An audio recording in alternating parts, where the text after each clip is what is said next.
আসসালামু আলাইকুম।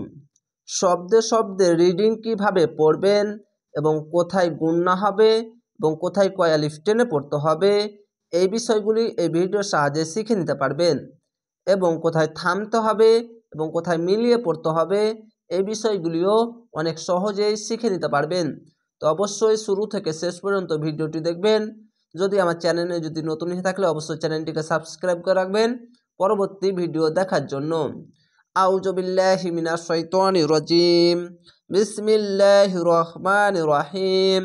Wise wise আখাযাল আখাযাল লাহু, খাড় জবর এক আলিফ টেনে পড়বেন এবং আল্লাহ লেখা থাকলে ডান পাশের অক্ষরটি দেখবেন। ডান পাশের অক্ষরের ওপরে যদি জাবার পেশ বা খাড় জবর বা যে কোনো জিনিস আসলেই আল্লাহ লেখাটি মোটা করা হবে লহু, এবং পাতলা করা হলে এই আল্লাহ লেখার ডান পাশের অক্ষরটি দেখবেন। যদি এই জাবারটা দেখতে পাচ্ছেন যদি নিচে আসে, যে কোনো জিনিস নিচে আসলে পাতলা করা হবে লাহু।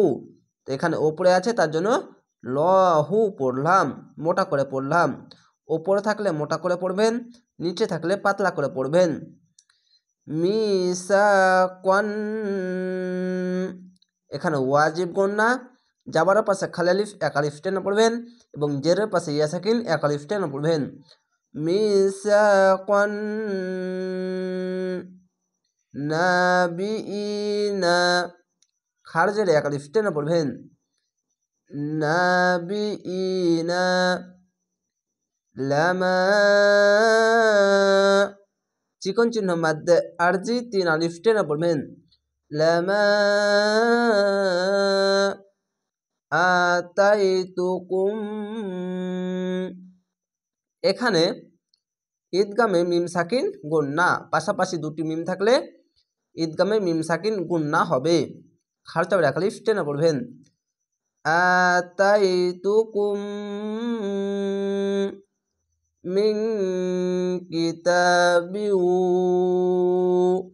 এখানে ঈদগামে বা গুন্না, খাড় জবর এক আলিফ টেনে পড়বেন, এখানে ইকফা গুন্না, বাংলা আনেস্কার মতো হবে মিন কিতাবিউ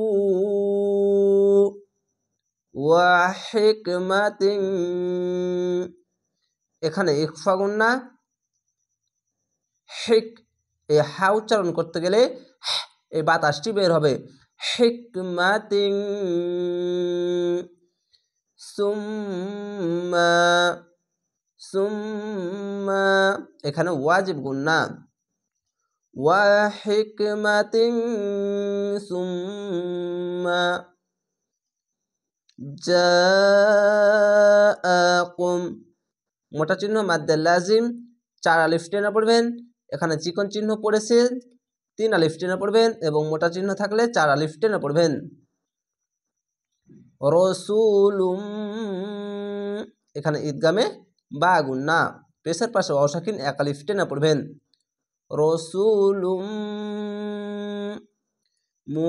মুসাদ্দিকুল। সদ অক্ষরটি সদ দালবার সদ, সাদ হবে না, কেন মোটা অক্ষরে আকার উচ্চারণ হবে না। সদ্দিকুল লিমা, যাবার পাশে খালি আলিফ এক আলিফ টেনে পড়বেন লিমা মাআকুম মাআকুম, আইনটিকে মোটা করে গলা চিপে পড়বেন মাআকুম। এখানে কোনো টান হবে না, কুম বলেই থেমে যাবেন। আপনাদেরকে শিখাচ্ছি এবং থামতে যাচ্ছি, তো এরকম টান টুন দেখে লাগছে, কিন্তু যেখানে টান থাকবে সেই যেগুলোর নিয়ম আপনাদেরকে জানাতে হবে, আমি ওইগুলোর নিয়ম আমি মুখে ফুটে বাংলা ভাষায় আপনাদেরকে বুঝিয়ে দেব। অবশ্যই এই বিষয়টি খেয়াল রাখবেন। লা তুমিনুন্না, হামজার উপরে সাকিন থাকলে এবং আলিফের উপরে সাকিন থাকলে ঝোঁক মেরে পড়বেন, এখানে ওয়াজিব গুন্না লা তু তু লা তুমিনুন্না বিহি, খাড় জেরে এক আলিফ টেনে পড়বেন বিহি ওয়ালা তানসুরুন্নাহ নাহ, নুন হাজার নাহ, উল্টা পেশে একালিফ টেনে পড়তে হয়, কিন্তু শেষ অক্ষরে সাকিন কেন দিলাম? তয়ের জায়গাতে থামা ভালো, থামতে হবে, অক্ষ করতে হবে, তার জন্য শেষ অক্ষরে সাকিন দিয়ে নুন হাজার নাহ। না হু উল্টা পেশে একালিফ টেনে পড়তে হয়, না হু উচ্চারণ হয়, এবং থামতে গেলে শেষ অক্ষরে সাকিন দিতে হবে। তো এরকম হলো নাহ। এখানে ইকফা গুনা বাংলা অনাস্কার মতো হবে।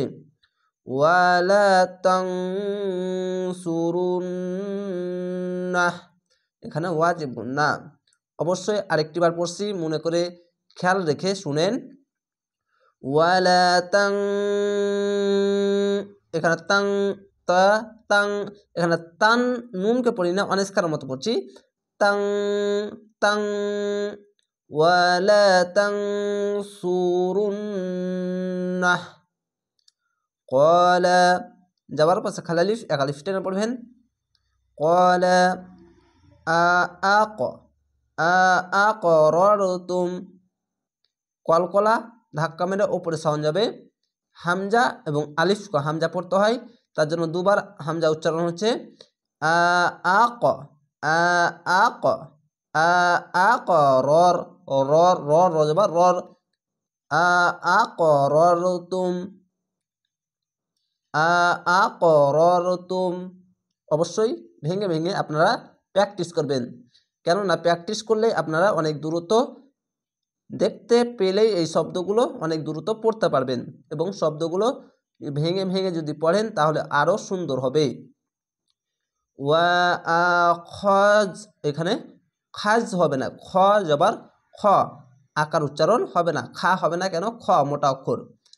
ওয়া আখাজতুম, খাজতুম আলা, খার যাবার এখন স্টেনে পড়বেন, আইনটিকে মোটা করে গলা চিপে পড়বেন। আলা জালিকুম, খার যাবারে একালিফ টেনে পড়বেন।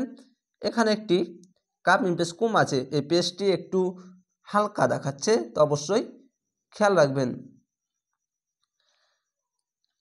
ইসরি, যেটার পাশে ইয়া সাকিন একালিফ টেনে পড়বেন, এবং তয়ের জায়গায় থামতে হবে, অক্ষ করতে হবে, তার জন্য থেমে যাবেন। রি ইসরি,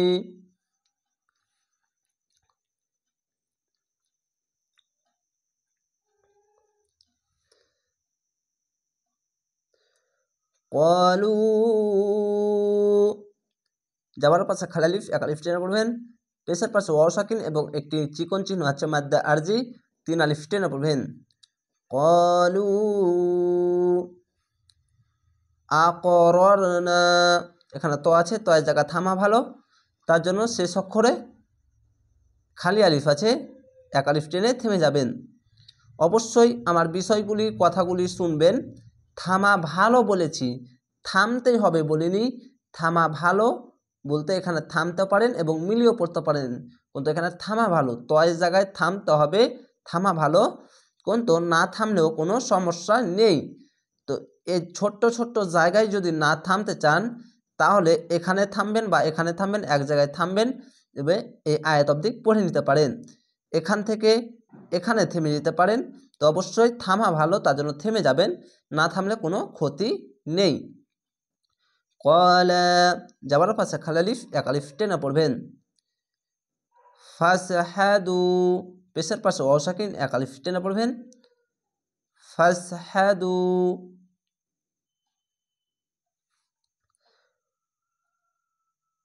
ওয়া আনা, ওয়া আনা, ওয়া আনা,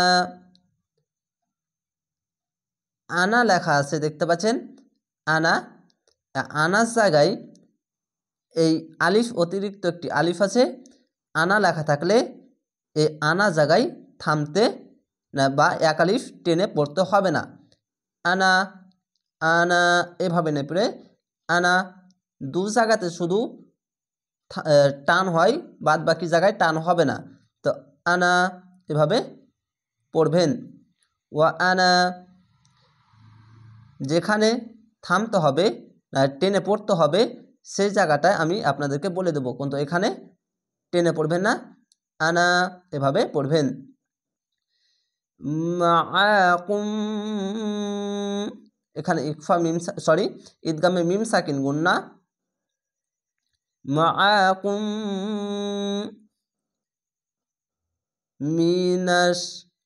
মিনাশ শাহিদিন। এখানে আয়াত আছে, থামতে হবে, তার জন্য শেষ অক্ষর সাকিন দিলাম, দিয়ে 3 আলিফ টেনে পড়লাম। কেন? জেরের পাশে ইয়া সাকিন 1 আলিফ টেনে পড়তে হয়। শেষ অক্ষর সাকিন দিলে 1 2 3 তিনটি অক্ষর 3 আলিফ টেনে পড়বেন, মধ্যে আরজি হবে এবং খার জবর 1 আলিফ টেনে পড়বেন। শাহিদিনা আছে, শাহিদিন।